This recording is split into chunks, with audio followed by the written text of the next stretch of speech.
Well, as we do each and every Wednesday at this time, let's get a pulse of what's going on in and around the Springfield business community. And to do that, we've got Michelle Ownbey joining us, and she knows exactly what's going on in and around the Springfield business community. Day in, day out, you're talking to the business owners, Michelle, letting us know what's going on. So good morning. How you been?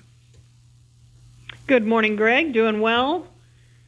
Let's get right on into it. People excited for this first item on the list. Yeah. Yes, the Wakery. The Wakery. Tell us what the Wakery is, and when can we go and enjoy some late night non-alcoholic beverages?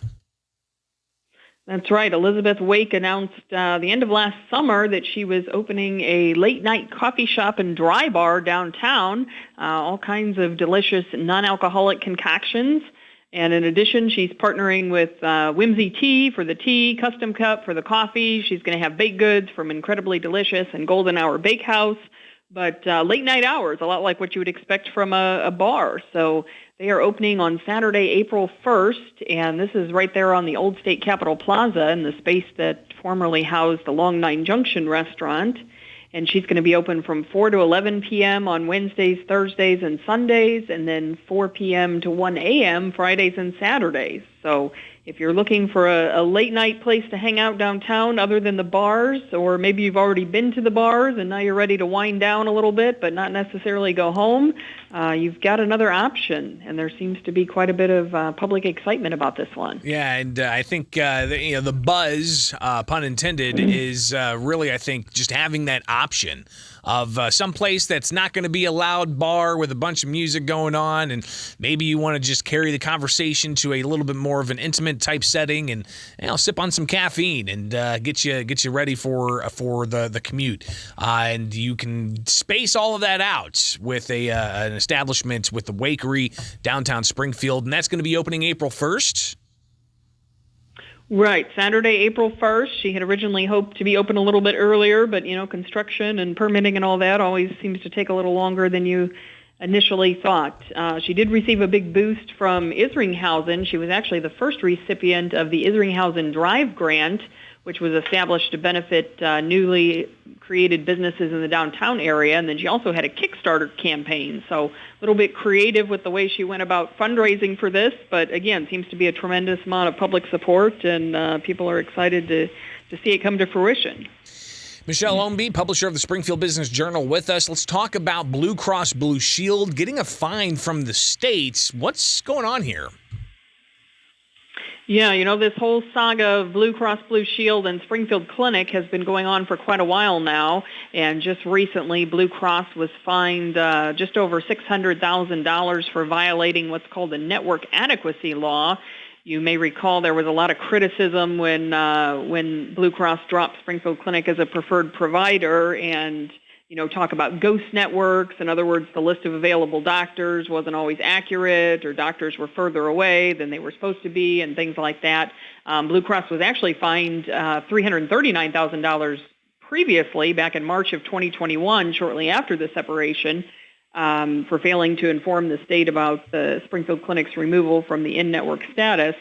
And now an additional fine. Some people are hoping that this will bring the two sides back to the negotiation table, but I have to tell you, we haven't heard any indication that talks are progressing or that there's anything close as far as that goes. So it remains to be seen what Blue Cross is going to do to try to address this network inadequacy issue. Well, we'll definitely be watching that closely, as I know you will as well, and you'll bring us updates here with Business in the 217. Before we talk about the Springfield Beach House, let's talk about how people can get their hands on the Springfield Business Journal, Michelle. Sure. You can go to our website at springfieldbusinessjournal.com and sign up for BizBites. That's the newsletter that comes out every Wednesday afternoon free of charge. Or, of course, you can also sign up to get the print edition delivered directly to your home or office. All right, the Springfield Beach House. It's been closed for how many years? And what are some of the plans that the candidates for mayor have? And we're going to make that decision here soon on who's going to be the next mayor. But what are we looking at when it comes to that facility? Yes, we don't hear much talk about the beach house lately. As you mentioned, it's been closed for over a decade now, but Misty Buscher recently put out a press release stating that she would like to see the beach house reopened and kind of make it a haven for food trucks and concerts and different outdoor activities. But some people may not realize the current administration has actually been trying to reopen the restaurant there at the beach house. They put out a couple different RFPs, one as recently as last year, and didn't get any takers. So both candidates seem to be in favor of trying to reactivate that space, if you will, because right now the beach house is only used for private events.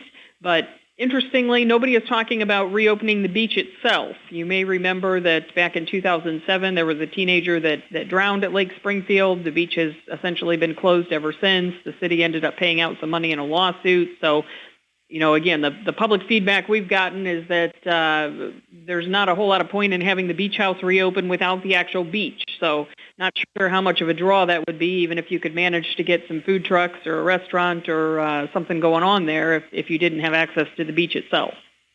Well, obviously something we'll watch closely as we get even closer to the summer months, and if this thing is going to actually move forward in the years ahead.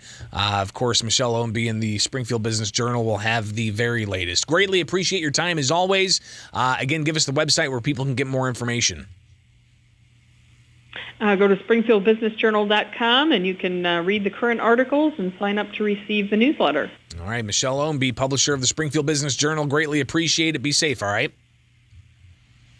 Thanks, Greg. It is Springfield's Morning News, now 8:33, and coming back, full disclosure with the Better Government Association.